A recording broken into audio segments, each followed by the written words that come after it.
Previously, Ji-eun held onto Sang-goo's arm and declared that if he interfered between him and Lee Yi-ji, they would no longer be friends. Ji-eun asks if Sang-goo understands, but Sang-goo pleads with Ji-eun to release his wrist as he falls to the ground, questioning if Lee Yi-ji is more valuable to Ji-eun than their friendship. Ji-eun responds by saying that he still considers Sang-goo a friend, but then walks away with the rest of the group. As Jeon-min and Chae-yoon leave, Sang-goo screams at Jeon-min for his betrayal of their friendship. Jeon-min, in response, grabs Sang-goo's hair and questions their friendship before walking away. Sang-goo realizes he has been tricked and discarded like a toy, yet still believes that Ji-eun is the one to blame. Ji-eun asks Lee Yi-ji if her face is alright, and suggests she visit the hospital as Mang-jun and Yeon-jeon were heading to meet Ji Hyeon at the hospital anyway. Lee Yi-ji decides to join them. Meanwhile, Do Park arrives at the entrance of the Red Dragon underground arena, feeling nervous. As he approaches the door, the security guard is surprised to see that he has a VIP name card. Do Park tries to act calm as he walks in and heads to the bathroom, where he encounters a bald man who washes his hands, claiming there are no tissues. The bald man wipes his hands on Do Park, which frustrates him, but he tries to keep it in check for Guy Sang. A second man wonders how Do Park got into the arena and throws his cap to the ground. Do Park, unable to contain his anger any longer, punches the man in the face, knocking him out. The other man then asks if Do Park is there to fight, which he wasn't, but he can no longer resist. Do Park punches the other man in the face before dropping him to the ground. As he carries on punching him, the other guy pretends to be knocked out so he won't get hit again. Do Park realizes that his hands are covered in blood and decides to wash them. He discovers that the man was lying about there being no tissues and hits him again. As Do Park steps out and takes a seat, observing his surroundings, a member of the Red Dragon gang suspects he may be a police officer and asks about his presence.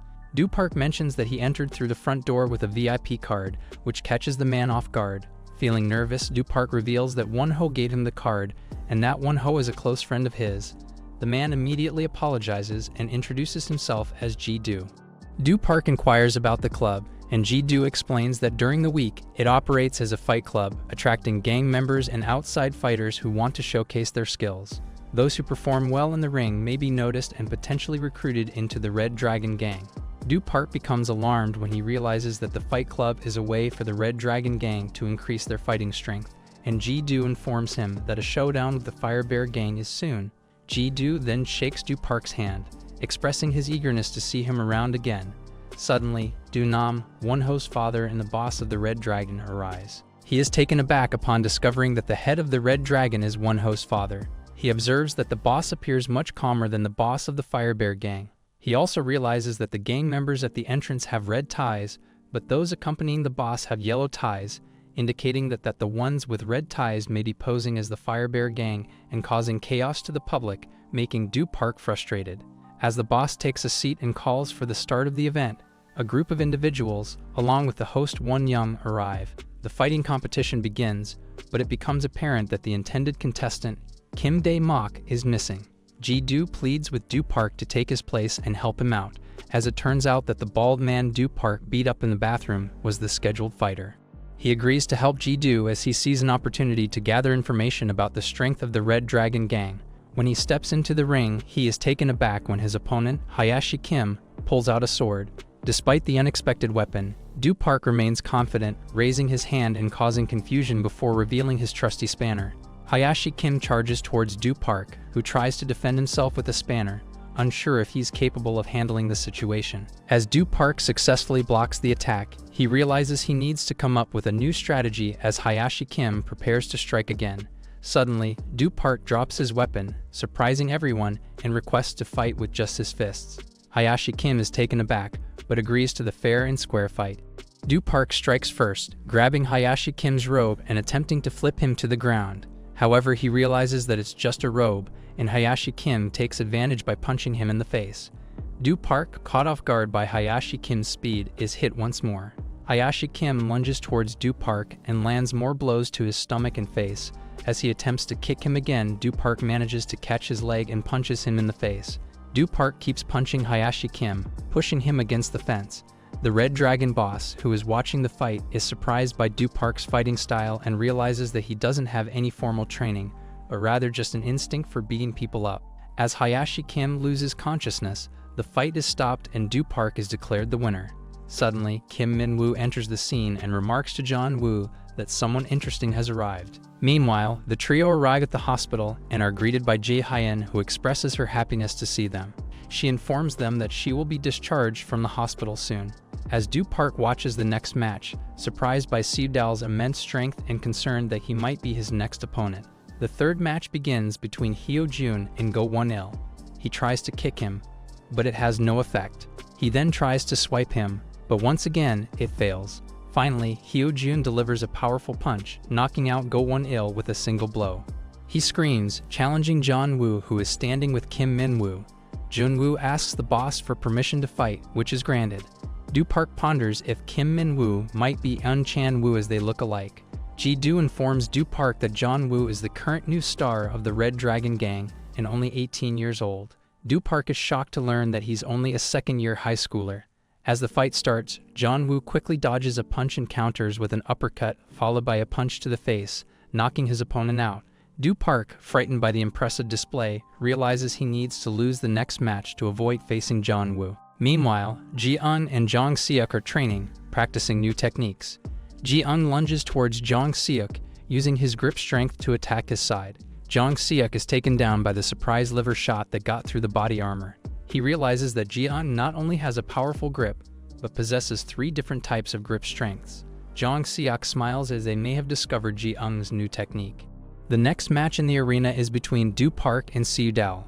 As Do Park starts beginning his plan to ensure a loss, he's taken aback by Seo-dal's weak punches. The crowd erupts, shouting for Do Park to fight for real. Fed up, Do Park counters with a punch to Seo-dal's face, causing the crowd to cheer. Do Park attempts to bring Seo-dal down by targeting his legs, but the weight difference is too great, and he fails.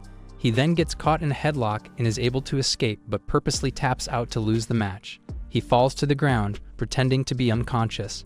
Kim Min-woo watches from a distance, wondering if he knows Do Park. Ji-do congratulates Do Park on his performance in the ring and offers him a proposition for proper training in the Red Dragon Gang, which Do Park declines politely. Ji-do gives him his card in case Do Park changes his mind in the future. Do Park is pleased to have gained Ji-do's trust. As he takes his leave, Ji-do recommends that Do Park watch the final match, to which he agrees. As the fight begins, he secretly snaps a photo of Kim Min-woo and records the fight between John-woo and Seo-dal. Seo-dal strikes first, but John-woo swiftly dodges and lands a punch in Seo-dal's gut, making him wince. Seo-dal barely manages to stay on his feet after taking a hit to the face. The referee asks if Seo-dal can continue, and he says yes. Meanwhile, the Red Dragon boss instructs Ji-do to keep an eye on Do Park and attempt to recruit him into the gang, which Ji-do mentions he's already given him his card. He is congratulated by the boss. Seo-dal repeatedly throws punches at John-woo, but they are all blocked. As Seo-dal lunges for another punch, he is countered with an uppercut, ending the fight. As Do Park finishes secretly recording, he takes his leave. Kim Min-woo observes him. Do Park later meets up with Guy Sang to share the information he has gathered, including a picture of who he thinks is Eun Chan-woo. But to Guy Sang's surprise, he realizes that the person in the picture is actually Kim Min-woo. Do Park is shocked to learn that a Fire Bear gang member is present in the Red Dragon Arena. Guy Sang is just about to make a call when he is abruptly stopped by Jae-wook, who instructs him to put down the phone. Jae-wook mentions that Eun Chan-woo, who has been impersonating the Fire Bear gang, is most likely Kim Min-woo, much to Guy Sang's surprise. Jae-wook explains that C1 definitely knew, but he won't betray the Fire Bear gang for nothing, so he's likely planning something. They keep the secret between them, and Jae-wook mentions that he will visit the young master's siblings, surprising Guy Sang as he did not know the young master had siblings. Jae-wook wonders whether C1 is potentially helping another sibling to become the successor, as Han Cook, the Fire Bear gang leader, has not yet decided who will take his place. As Do Park prepares to leave, Guy Sang urges him to keep the situation a secret and to protect Ji-eun, to which he agrees. Suddenly, Do Park receives a call from Won-ho, who knows about his actions and wants to meet up. Meanwhile, as Ji-eun and Jong Seok finish training, Myung shares a strategy with them as they head to the Mujin High neighborhood. They meet with the 2 girls who had previously run away from Guy Sang. The girls introduce themselves and suggest they go somewhere nice to drink and talk in exchange for some information. As one of the girls pours a drink, Ji-eun assumes it's non-alcoholic and takes a sip, not realizing it's not. The girl begins talking about Mujin Hai and mentions the 7 executives, including boss Dae Hwang. Number 7 is Kim Moon-sik, who is strong but not smart. Number 6 is Ju Wook, who isn't good at fighting but always carries a weapon. Number 5 is Park Han-byul, who appears innocent but is skilled in fighting. Number 4 is Choi Byung-ho, who may not be good at fighting but provides financial support. Number 3 is Lee Chong-min, who targets weaker people to beat up. Number 2 is Shin Jum-ho, who is likely the strongest and close friend with Do Park. And number 1 is Hugh Park, who became number 1 after Park Woo-jang disappeared and is known for his well-toned thighs from cycling. The girl wonders what Do Park and the school president are up to and speculates that if they weren't around, Juran High would have been destroyed long ago. Myung-jun mentions that Ji-eun won against Won-ho, surprising the girls. As they prepare to leave, Lee Yi-ji calls and Myung refers to her by her nickname, Ye-jiz. She asks to meet at the playground, where she and Young-jian arrive to find Myung-jun and Ji-eun drunk. Ji-eun boasts about all the information they gathered on Mujin High from the girls, causing Young-jian to worry, as Lee Yi-ji had spent a lot of time researching the school. They try to play it off as if they barely know anything, but Ji-eun not understanding the situation, until he realizes that Lee Yi-ji is frustrated. Myung-jun and Ji-eun admit that Lee Yi-ji is the only one who can help them win the fight, which calms her down and she forgives them. As Lee Yi-ji begins to reveal her findings, she explains that the members of Mujin High attend schools separately, and assigns Young-jian to lead the ambush of executives 7-3 as they walk to school alone. When Ji-eun questions the tactic's cowardness, Lee Yi-ji explains that it's impossible to fight Mujin High head-on, as they have several more members. Jong Seok assures him that ambushing is not a bad thing, which motivates him.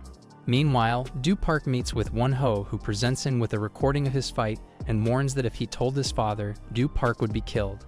Won-ho doesn't want that to happen, so he agrees to keep it a secret. But there's one more person who needs to stay quiet. Won-young, the host from the arena and Won-ho's older sister.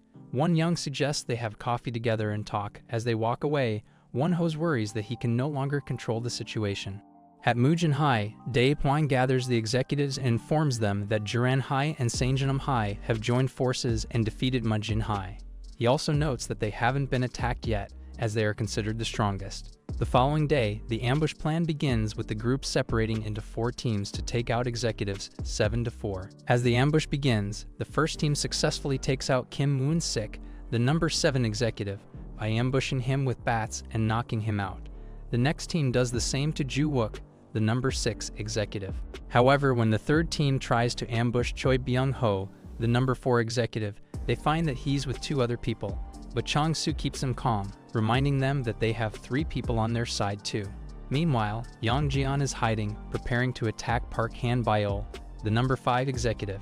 As the previous team attacks, one of them punches Choi Byung-ho. While he's on the floor, he attempts to contact the others, but Chang-woo takes the phone off him before stomping him, defeating him.